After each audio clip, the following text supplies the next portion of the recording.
Well, I'm going to go ahead and start introducing our next speaker. I'm happy to present my friend Greg Estes. He's a technical consultant at Koppert Biological Systems, which is helping farmers across the United States develop programs that increase their output of their operations. Greg has more than a decade of experience in horticulture and agriculture, and today is going to talk with all of you about some of the best practices in integrated pest management, or IPM, that are going on in hemp farming today. So with that, I'm going to turn it over to Greg in 1 second. Just to let you guys know, we'll be doing a live Q&A at the end of the session. If you check the bottom of your screen, you'll see a link to provide questions. Just go ahead and type them in, and at the end of the session, we'll go ahead and get all those answered for you.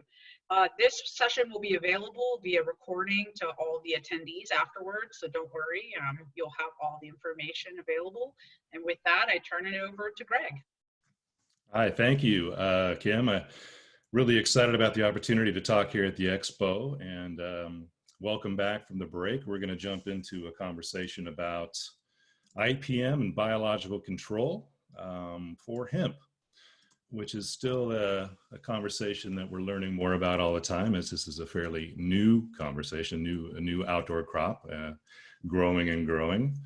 So to start off, you can see here we're going to jump into the best practices and what that means for biological control and IPM programs.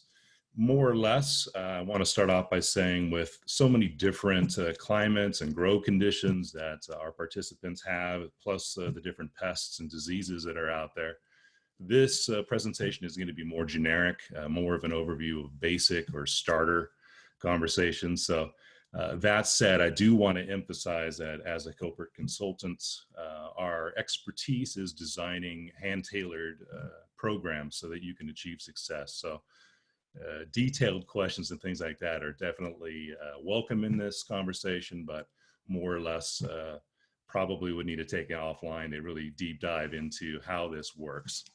So to start off, who is Koppert? Basically, we recently celebrated 50 years of being a company of R&D, as well as biocontrol and pollination products. If you can see my cursor, this is actually a photograph of our headquarters, our corporate headquarters, in Rotterdam, in the Netherlands. We are a global company with subsidiaries in 26 countries. So excited to hear that there are multiple countries represented in this phone call today, or this conference. We supply over 90 countries around the world, so the likelihood is that we can find solutions and get them to you. Here in the United States, we recently took the title of being the largest subsidiary of Koppert, with 20 or more consultants like myself, again, helping you guys develop and maintain programs nationwide. And finally, we are the largest beneficial insect rearing company in the world. This is what we're going to try to cover today. We should have enough time. What is biological control and IPM? Kind of a quick overview of our products, the importance of monitoring and scouting. What exactly is chemical integration and what does that mean for us? Application strategies could be very important for some of you with large scale grows. Additional resources, always worth mentioning. And of course, to follow up, we'll do a quick overview of the keys to success. I kind of wanted to start with this boring slide, but yet very important. These basically capture some of the major questions that get asked, and these words get thrown around quite a bit. I've already done it. What is biological control and what is IPM? There's a lot of different definitions and a lot of different people that have different opinions of what these are. So I kind of just wanted to capture what I thought were important, especially working with our line of products. More or less, these two quotes for biological control I thought were really spot on. The use of living organisms to suppress the population of a specific pest organism, making it less abundant or less damaging than it otherwise would be. Or the second, the use of natural enemies to maintain pest populations within acceptable limits. I know that's probably going to be a good question there. What is acceptable limits? And that's something that we work with the growers with specifically to determine that. Usually budget is a big part of that question, and what kind of damage. So as a quick, I guess, summary of that, what is biological control? It's a lot different than your typical traditional conventional farming. We're talking about using beneficial insects in the best way possible with the chemicals that are available. And that kind of brings us to IPM, which is the integration of both biological agents and chemicals to emphasize the growth of a healthy crop while minimizing the risk to human health and the environment. In other words, like safer pest control. And more or less, I mean, that basically means the more healthy your plant, the more healthy the environment around your plant, the better you're going to get results out of what you want your crop to be. So for hemp, whatever you're growing it for, we can basically improve those results. And that kind of moves us into our products themselves, also known as biological agents. They kind of break down for us into three categories. The first being predators. And I know this is a busy slide, so I apologize. Essentially what we've got is a listing of common pests. And I know probably people that are dialing in here have a number of different pests that aren't going to be spoken about today, but this is more or less common pests specifically for cannabis. A lot of that same conversation is going to basically relate to what you're growing outdoor, or even if you're doing indoor starts for hemp, or even indoor grows for hemp.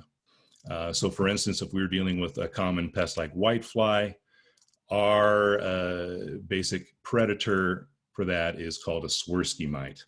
Now, where I'm pointing my cursor, these are Koppert product names.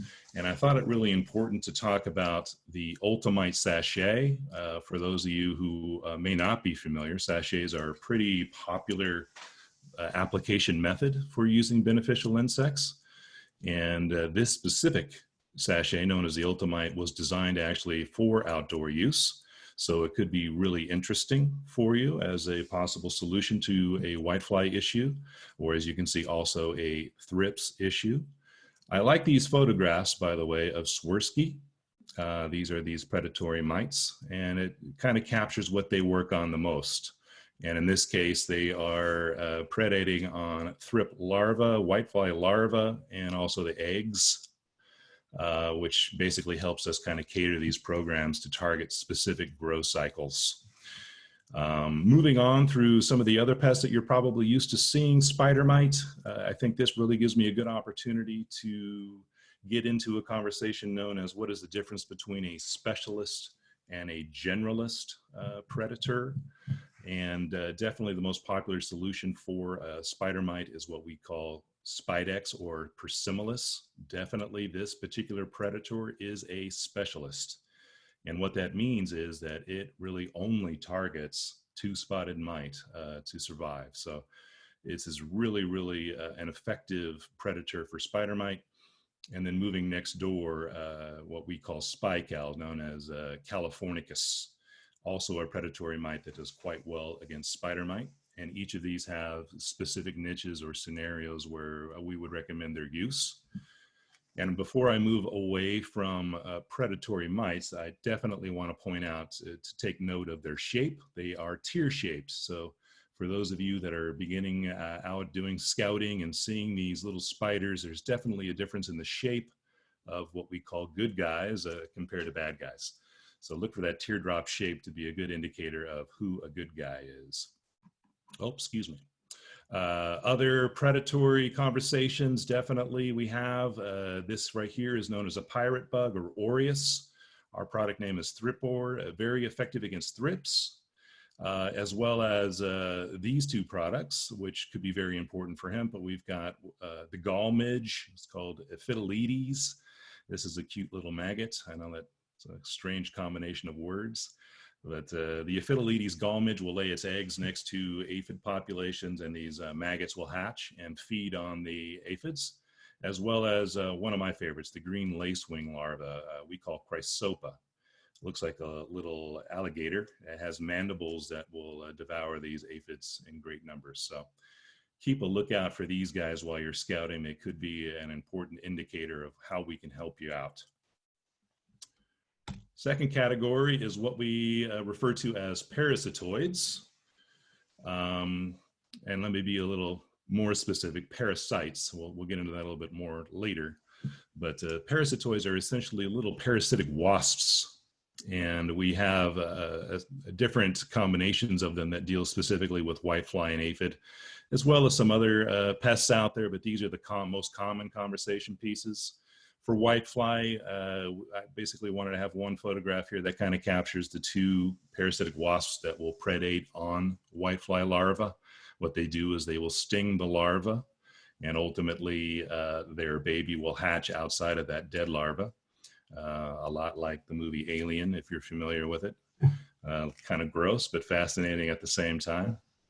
The two wasps that we primarily work with are Incarcia formosa, as well as Eretmoceras eremyscus. And this same kind of conversation piece exists with aphids, predating aphids with these parasitoids. Little microscopic wasps, so nothing like the murder wasp, if you've seen that in the news as of late. These are tiny little wasps, and they do basically the same thing, except they will sting juvenile and adult aphids with the same effect, basically impregnating that aphid, and their baby will hatch out of it. I was going to show you a video, but I understand that's probably not technically available. I will come back to videos later during this discussion, so that if you are interested in looking at them, you'll have that opportunity. And finally, with the parasite conversation, I did not include it in this slide just because I didn't have time, I guess, or space maybe would be a better excuse. Are nematodes. Nematodes are a fantastic opportunity for you to be in a program that is friendly with beneficial insects. These are specifically little parasitic worms, parasites, that will get inside of the larva of your pest and basically multiply inside that pest and kill it. Very easy to use, and they are something that you can tank mix with a number of different chemicals as well as other bio solutions. So keep that in mind. Moving on, this is the last category. We like to refer to it as pathogens. Koppert has a few really good products for you to consider that are considered pathogens. These are ultimately beneficial fungus. The first of them called Trianum, and I wanted to highlight the powder, Trianum P, which is obviously a wettable powder. It's essentially the Trichoderma T22 strain.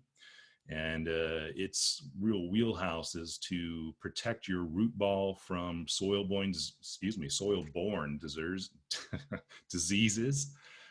You can see the four here that I've basically highlighted. The one I'm probably most, or actually the two are the first two, the Fusarium and the Pythium, although it also works on the others really quite well. There are a number of different things this also will do for you. One of the things that I really like to talk about with Trianum is root stimulation. So very good for starts, also good for transplants. So something to consider. The second product might be something more useful to a hemp grower. It's called Microflora SA.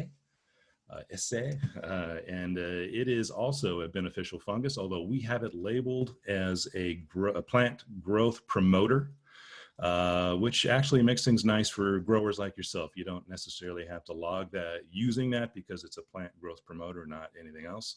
But if you're familiar with products like Serenade or Double Nickel, these are essentially the same strains of Bacillus, although these are combined at a higher rate.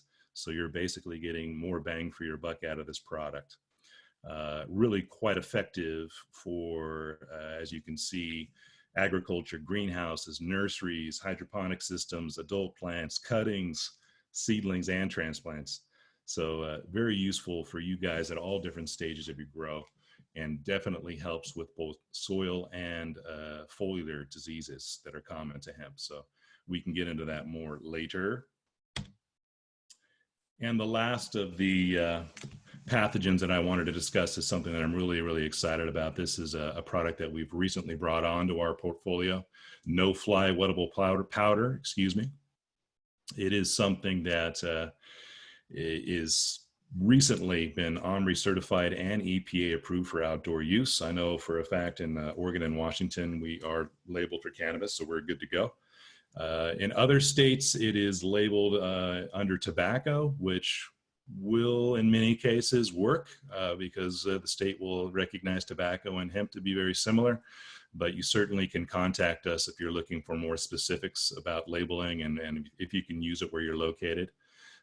You can see the big number of pests that it likes to target, which is great. I am particularly interested in the top three, which are whitefly, aphis, and thrips. You can see below the keys for using it and how we basically would get this product to you. It's a 10-pound pail. Our outdoor generic rate is 8 ounces per acre. It mixes very easily, comparable to some of the other products out there. You might be familiar with a PFR 97. It has twice the spore count of PFR 97. It attacks all life stages of the pest, but I particularly like that it's really good against juvenile stages. It helps us to basically cater those programs I was mentioning earlier. And maybe most importantly, it's IPM friendly. I'll skip the best practices in lieu of time, but you'll have this available. It kind of gives you some good pointers for how to use. As far as scouting and monitoring, I can't emphasize enough how important this is for your success. If you've got IPM personnel on your farm, or if you've got just yourself as a grower available, these are some great things that you can be using to help your success. Sticky cards, sticky tape, Natutech Scout. So if you can see my cursor, I've included this picture here. And this is a new technology that Koppert is going to be offering very soon.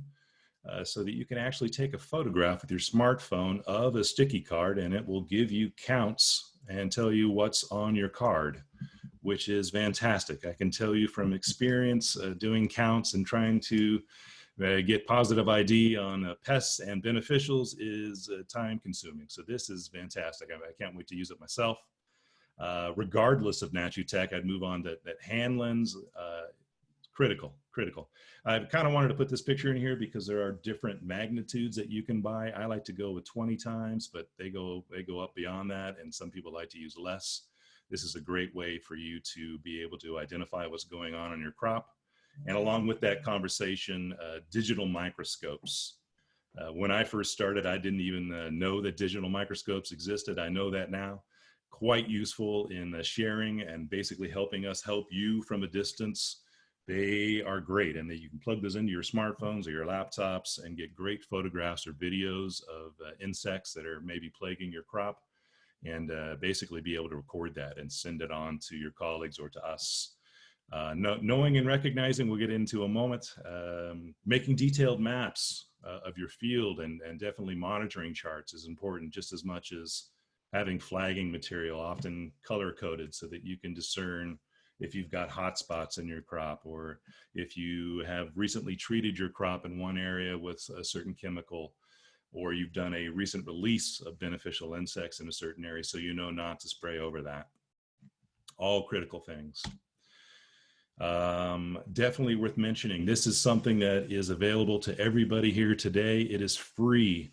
This is an app that you can download on your phone, on your smart tablet, on your laptop, whatever, what have you. It's called the Koppert Side Effects Guide, and it is more or less intended for us to have more communication on chemical integration or compatibility, such a key element of IPM. This will basically tell you what will or will not work with the beneficial insects you are working with.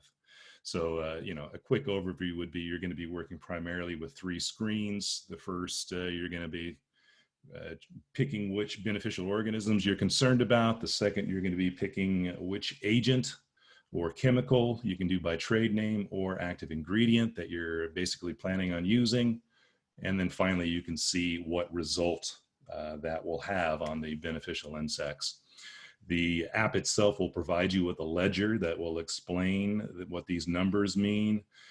This is, for instance, is a reintroduction cycle, or when you reintroduce that same beneficial insect after applying that particular chemical. and it's done in weeks. So this one says 1 to 2 weeks, you're safe to reapply spinosad if you're using Swirsky. It also very nicely will have pollination. So we do offer a line of pollination, which probably won't be that critical for us. But if you are interested in making sure that you're not being harmful to bees and pollination in general, it'll give you some good information there as well. Definitely wanted to touch on application strategies.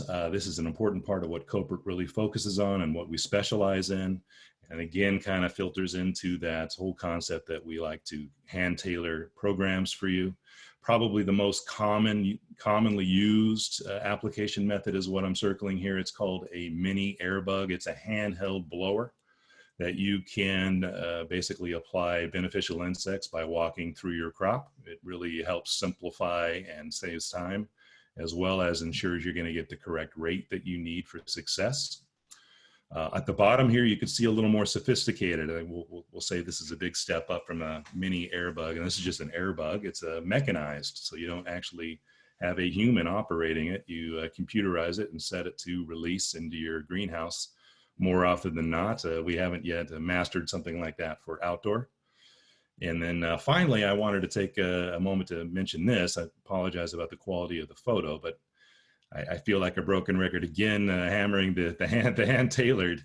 So this was a frame that we fabricated so that we can mount 2 blowers on to a back of a little ATV vehicle and basically ride up and down rows. So if you're working row crops or something like that, this would be interesting to talk about.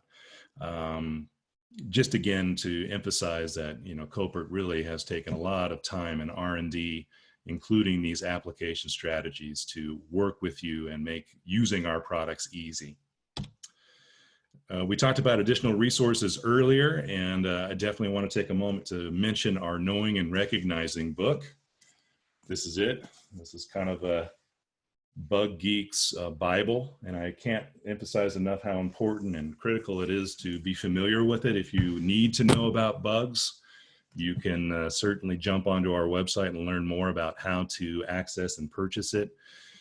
You can see my footnotes there as to what makes this book so great. What I like to talk about is it's 443 pages, and in those pages are over 700 really high definition photographs of both pests and diseases, which is a whole new section that we just included in this new publication available to you guys. So it really helps educate from a distance and is something that you guys and gals should have in your library.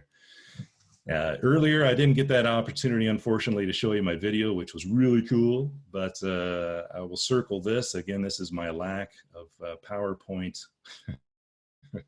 We'll just say, we'll leave it there. But this is a link to those videos. There's a page on YouTube that has Koppert educational videos. There's dozens and dozens of them, from how-to best practice to histories. It's all there. Very worthwhile mentioning. And if you're interested in looking at videos and learning more about how our products work, I would recommend you take a look at that. And to wrap up, I'll just say the keys for success. This first one here, it probably can't be said enough. It seems simple, but it's critical, and that is the quality of the natural enemies you're using. Koppert really takes great care in making sure that we have the highest quality and that we deliver to you that quality so that you have living creatures that you're releasing into your crop that will work for you.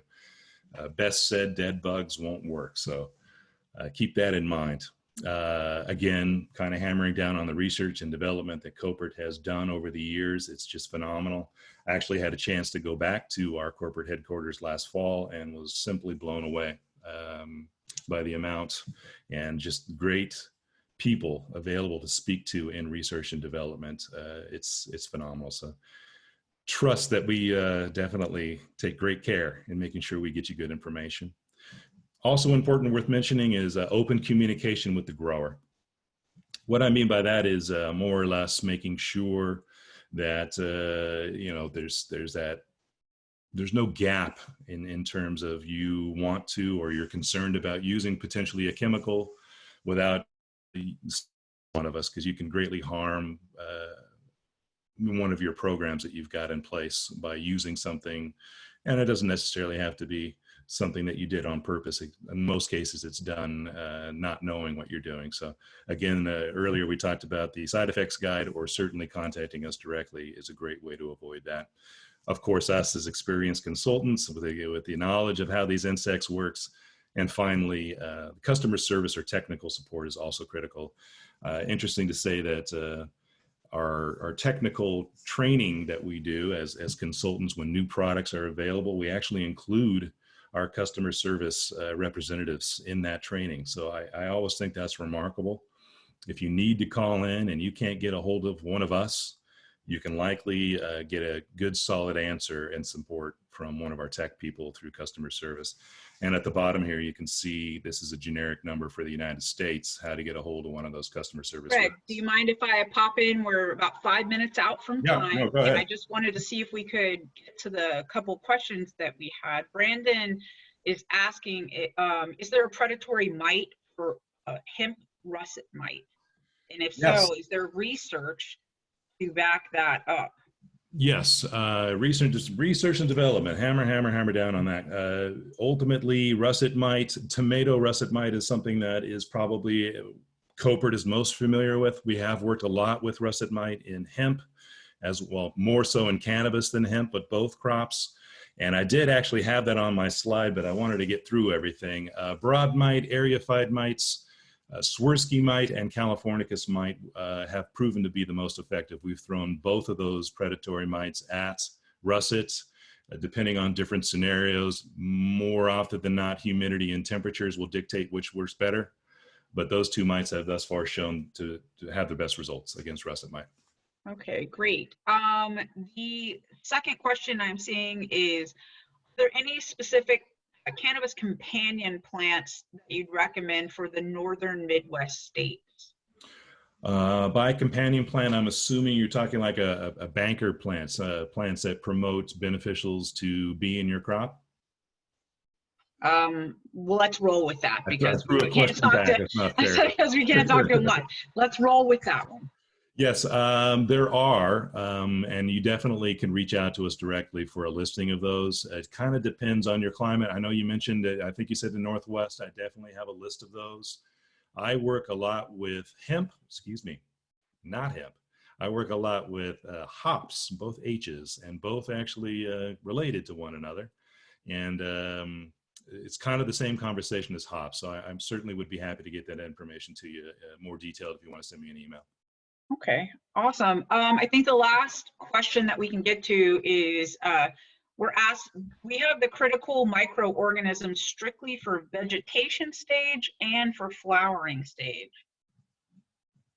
Can you repeat that? It says, Sharice's asking, we have critical microorganisms that are strictly for vegetation stage and for flowering stage. Yes. Okay. Yes. There's that. Okay, well then I guess we have time for the second part of Brandon's question, which was, what parasites work best for cannabis aphid? Yeah, so we are throwing the kitchen sink at cannabis aphid. Thus far, what is sticking is one of the predators or the parasitoids we mentioned earlier, or I mentioned earlier, which is the Aphidius colmani. We are throwing a lot of colmani in conjunction with green lacewing larvae at the cannabis aphid and seeing great results. But I can tell you that our research and development comes back yet again, and we are doing quite a bit of research and development on this specific aphid, as we know it is a huge pest issue. And we have yet to publish anything detailed, and I'll just kind of as a caveat say that we take great care to make sure we don't jump to conclusions and give people bad advice. But hopefully soon we'll have something published or something more concrete. But as far as a loose answer, the combination of those two pests, or beneficial insects, has worked quite well against that particular pest, and it's a big issue. Okay, awesome. Sharif clarified the question a little bit. Which organisms are best for vegetation and best for flowering stage? Well, that kind of goes back to the sachet conversation piece that we touched on a little earlier. Vegetation, I definitely like to consider it to be more of a preventative state. Start clean, stay clean. So it's depending on the canopy of your plant and the situation, the specific situation of your grow. Swirsky mite is one of my favorite predatory mites in a preventative conversation piece or vegetative state. And then once you get on past that, closer to flowering, where you're a little more critical on timing, you get a little more aggressive with, depending on your pests, but more heavy rates, bulk releases instead of sachet releases, things of that nature. Okay, awesome. Well, Greg, I just want to tell you, I thank you so much for your time today. I really appreciate everything you've had to educate us on around IPM for hemp. If anyone has questions for Greg, his presentation will be available afterwards. We're about to take a short break, and then I look forward to seeing everyone at the next session that starts at 1:15 at Central Time for harvesting and drying. And I thank you, Greg, for your time. Thank you for having me.